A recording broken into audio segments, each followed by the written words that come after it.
Au cœur du musée dauphinois s'ouvre un voyage rare. 2000 ans d'histoire juive entre Rhône et Alpes. Une exposition qui s'inscrit dans la longue démarche du musée, engagé pour raconter la diversité des origines et des cultures qui façonnent ce territoire. C'est une histoire qui est vraiment méconnue. C'est une histoire que nous avons souhaité partager à travers une frise chronologique sous la forme d'une bande dessinée.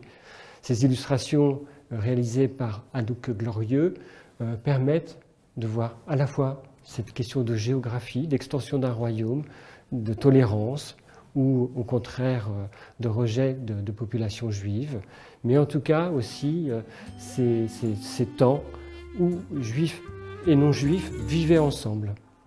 Si l'histoire juive ne s'est pas systématiquement transmise à travers des objets, le partenariat avec le musée d'art et d'histoire du judaïsme à Paris a permis d'apporter son expertise scientifique et de prêter quelques pièces. Grâce à ces contributions, des vestiges rares sont présentés, précieux témoins du passé.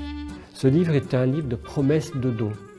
Et la particularité de ce livre, c'est qu'il est entièrement vierge d'écriture. Pourquoi ? Parce qu'il s'agissait d'un livre de promesses de dons à la synagogue et à la communauté de Cavaillon pour la fête de Shabbat. Et à Shabbat, c'est le temps du repos hebdomadaire. Donc on n'écrit pas, notamment.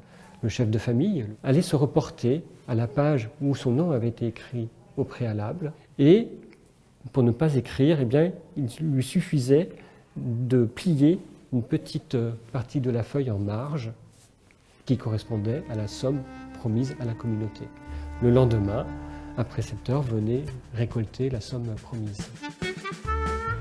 Et en suivant les dessins d'Anouk Glorieux, le parcours nous conduit ensuite dans une pièce consacrée aux traditions de la religion juive. Des illustrations racontent les migrations, nourries par les souvenirs d'une douzaine de familles grenobloises.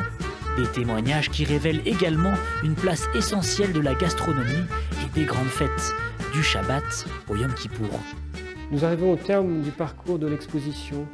En réalité, un grand nombre de questions se posent. L'exposition n'apporte absolument pas des réponses à tout et peut-être pose plus de questions qu'elle n'apporte de réponses. Et cela correspond peut-être à une forme de pensée juive qui est celle de la blague. Une blague très connue par les juifs. Et pourquoi, quand on vous pose une question, à vous les juifs, vous répondez par une question? Pourquoi pas?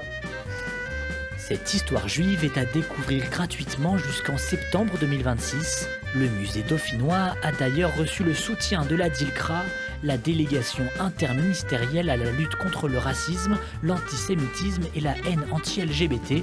Une manière de souligner la portée de l'événement qui se déploie ici, entre ces murs.